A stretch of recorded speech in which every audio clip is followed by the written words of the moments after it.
আসসালামু আলাইকুম। বিরতি মিডিয়া কুমিল্লার পেজ থেকে আমি সবাইকে স্বাগত জানাচ্ছি। আমি এমডি আতিকুর রহমান। আমি এই মুহূর্তে আমার সামনে দেখতে পাচ্ছেন দুজন প্রবীণ ব্যক্তি রয়েছেন যারা দীর্ঘদিন ধরে দেশের রাজনীতির বিভিন্ন প্রেক্ষাপট দেখে এসেছেন, বিভিন্ন সরকারের শাসনামল দেখে এসেছেন। ওই দুজন ব্যক্তির কাছ থেকে আমি মতামত নেওয়ার চেষ্টা করব কুমিল্লা ৫ বুড়িচং বামনপাড়া আগামী দিনে কাকে তারা জাতীয় সংসদে দেখতে চাচ্ছেন এমপি হিসাবে। একজন রয়েছেন মাওলানা মজিবুর রহমান সাহেব, উনি হচ্ছেন বুড়িচং বামনপাড়া শশীদল ইউনিয়ন তেতাবুমি বাড়ি। আমি ওনার কাছে জানতে চাইবো যে আগামী যে জাতীয় সংসদ নির্বাচন আসতেছে কুমিল্লা ৫ এই আসনে কাকে আপনারা এমপি হিসাবে দেখতে চাচ্ছেন? আসসালামু আলাইকুম। বিগত স্বৈর শাসনের আমলে দেখেছি ১৭ বছর মিজান চেয়ারম্যান, যিনি উপজেলা চেয়ারম্যান, তিনি জনগণের মাঝে অর্থাৎ বিএনপিকে যেভাবে উজ্জীবিত করে রেখেছেন, অন্য কোনো নেতাকর্মী এভাবে কোনো নেতাকর্মীকে উজ্জীবিত করতে অন্তত কুমিল্লা পুরো ডিস্ট্রিক্টেই দেখিনি। তিনি ইউনিয়ন চেয়ারম্যান হইতে আরম্ভ করে উপজেলা চেয়ারম্যানের প্রতিদ্বন্দ্বিতা করেছেন।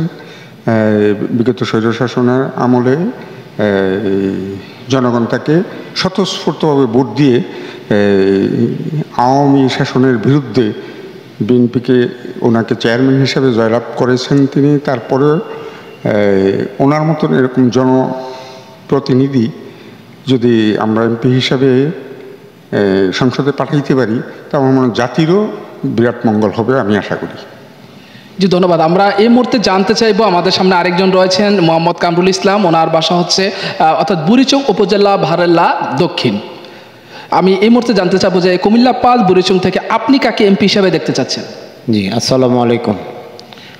মিজান চেয়ারম্যান যখন ইউনিয়ন পরিষদের চেয়ারম্যান ছিলেন তখনও খুব ভালো কাজ করছেন এবং উনি ইউনিয়ন পরিষদ থেকে হঠাৎ করে যখন উপজেলা নির্বাচন আসে তখন উনি আওয়ামী শাসনের আমলে উনি উপজেলা নির্বাচন করেন। উপজেলা নির্বাচনে উনি প্রথমবার পাস করার পরও ওনার কাছ থেকে ডিক্লেয়ার ছিনিয়ে নেওয়া হয়। তারপর উনি আবার দ্বিতীয়বার বিএনপি থেকে নমিনেশন নেন, নিয়ে উপজেলা নির্বাচন করেন। ওই নির্বাচনে উনি জয়লাভ করেন। ওনাকে শপথ করতে দেওয়া হয় নাই, উনি চট্টগ্রাম যাইয়া শপথ করছেন আওয়ামী সন্ত্রাসীগণ। পরে উনি এসে 5 বছর উপজেলা চালাইছে, কিন্তু কোনোদিন উপজেলা চেয়ারে বসতে পারে নাই। আমলে ওনারা উপজেলা চেয়ারে বসতে দেয় নাই।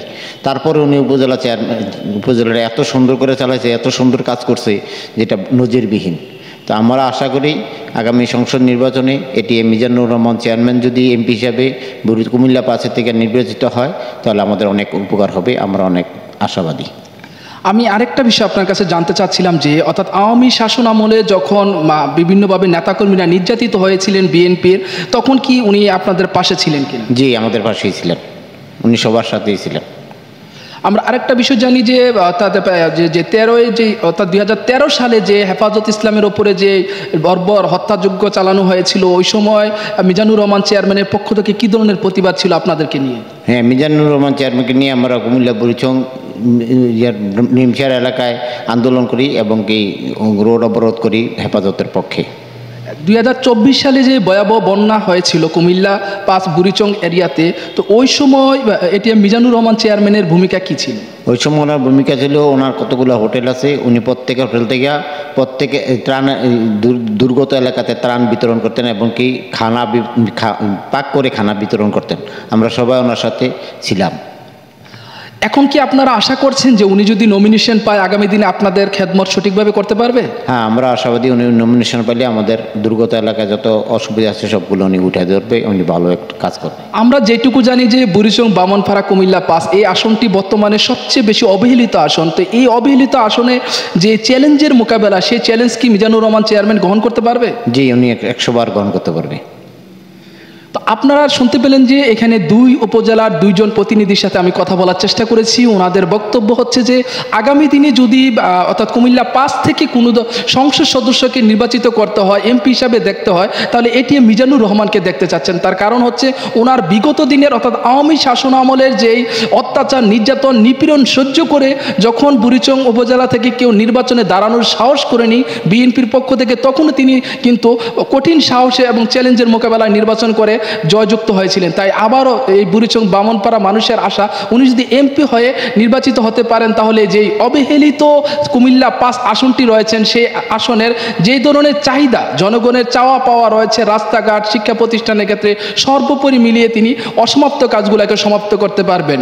জনগণের কণ্ঠের রায় নিয়ে আমি আবারও আসবো আপনাদের সামনে বিরতি মিডিয়া কুমিল্লা থেকে।